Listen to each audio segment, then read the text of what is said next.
Hello, beloved soul friends. Welcome to another Conversations with Kristin.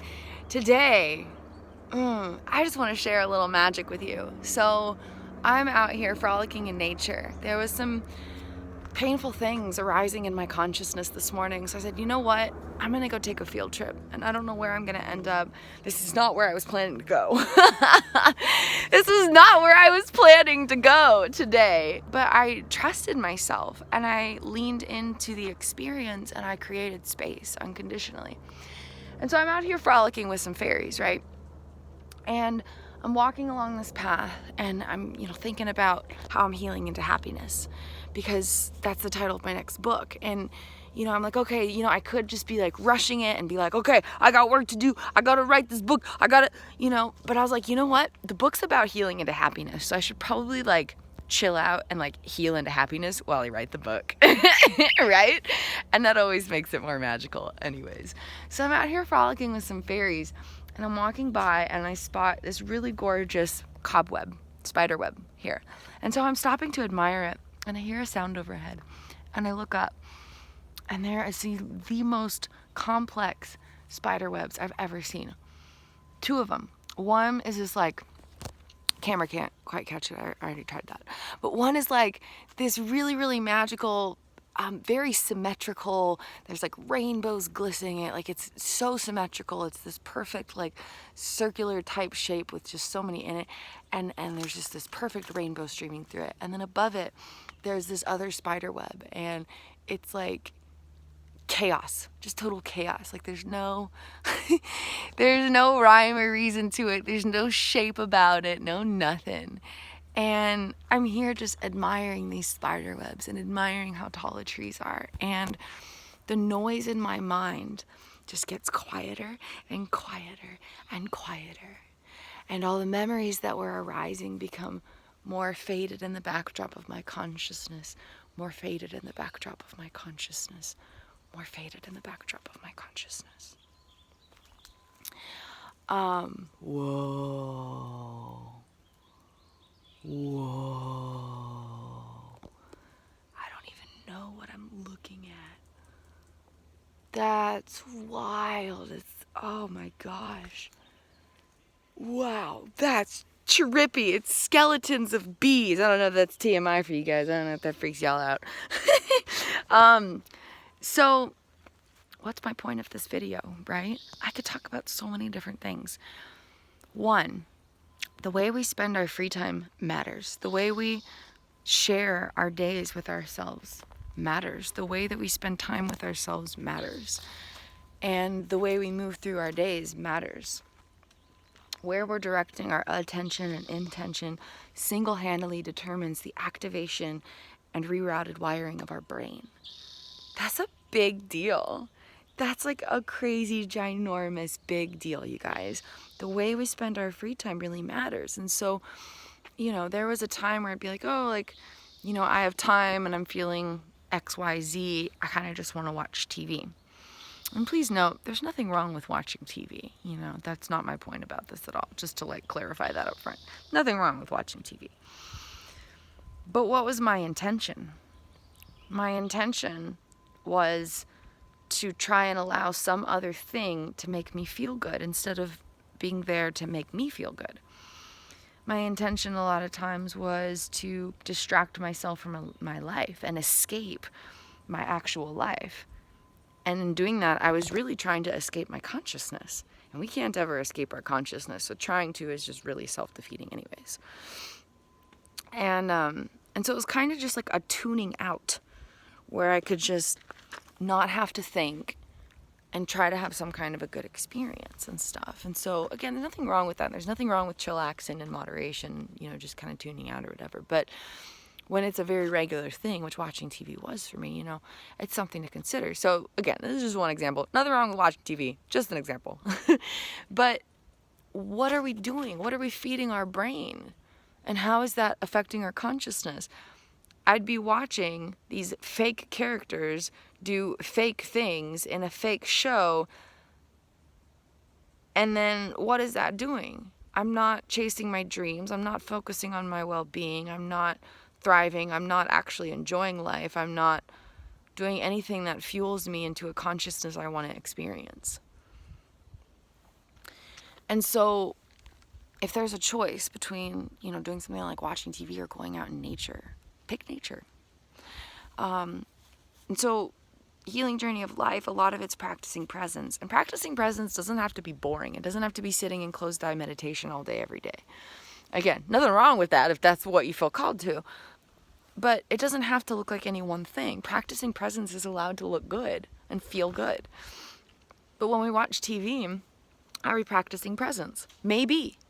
There was a time where watching TV was really connecting me with my consciousness, and I'd watch these shows and I would observe inside what it was activating within me. And so there was a time also where TV really benefited my healing journey. It really benefited my journey because my intention was to practice presence with my consciousness.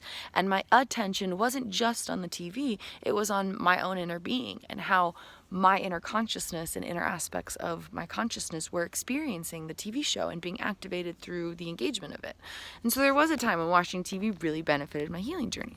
And so it's just really about the intention and attention. It's less about the physical, external specifics.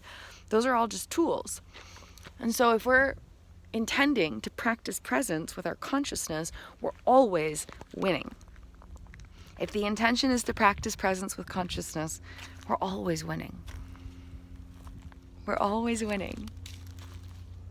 And so it doesn't matter where you are or what you're doing. If you're standing in line at a grocery store and you're like, oh man, I really don't want to be in this line. I got stuff to do. This is boring. I don't like the energy of these people. Like whatever's coming up, whatever's coming up. What if you just take a deep breath and you're like, you know what? I'm going to practice presence with my consciousness right now. I'm going to put my intention and attention towards this loving practice of presence with my consciousness. And so you shift the focus there and you're automatically winning. It doesn't matter what happens. It doesn't even matter how you feel. You're automatically winning. Intention and attention are our power. The way we spend our free time matters. We might logically be like, oh, it's free time. I have no obligations. No, but you should feel some kind of obligation towards being a friend to your consciousness. And so if you have free time, why don't you tune in and ask your consciousness, what would you like to do today? What would you like to do for the next hour? Pretty loud helicopters. It's funny. I can hear them, but I can't see them. So practice presence. Be intentional. Be mindful. Be present.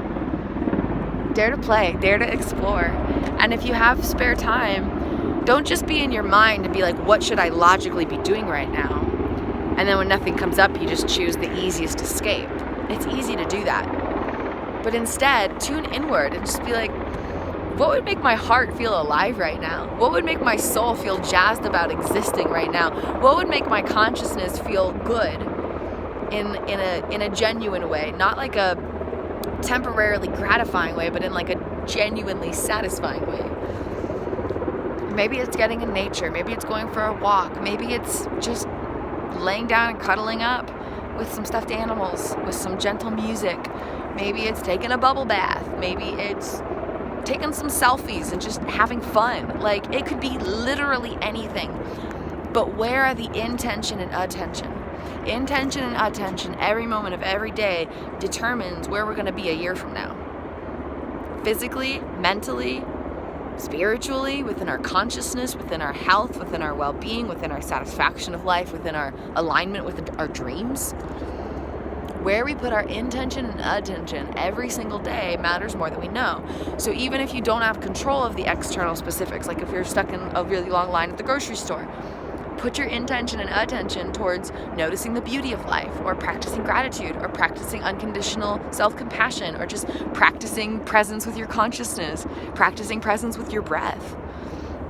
And if you do have power over where you're directing yourself, like if you have free time or a free day or whatever, be really conscious about where you direct yourself. Don't just allow for automated things like, okay, well, I have nothing better to do. I may as well just watch TV.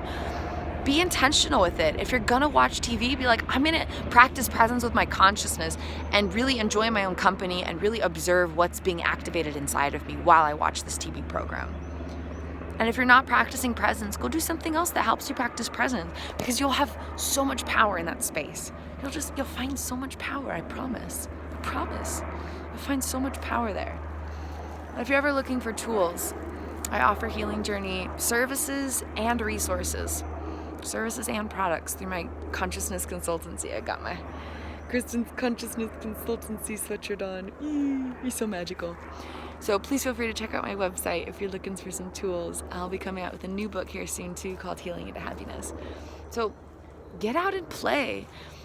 Create space for adventures. Like, I wasn't feeling so hot this morning, and so instead of just being at my desk like I was planning to do to just get some work done for my book, I'm like, you know what? I'm gonna go for a bike ride.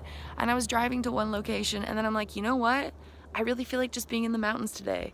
And so I spontaneously took a different turn on the road. And I'm really glad I did. I'm really glad. I'm really glad I listened. I'm really glad I listened to my consciousness.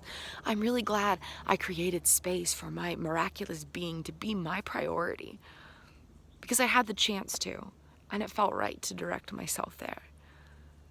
And then I get all these beautiful moments, like witnessing the most miraculous spider webs I've ever seen in my life. So I'm gonna go hike and heal into happiness deeper.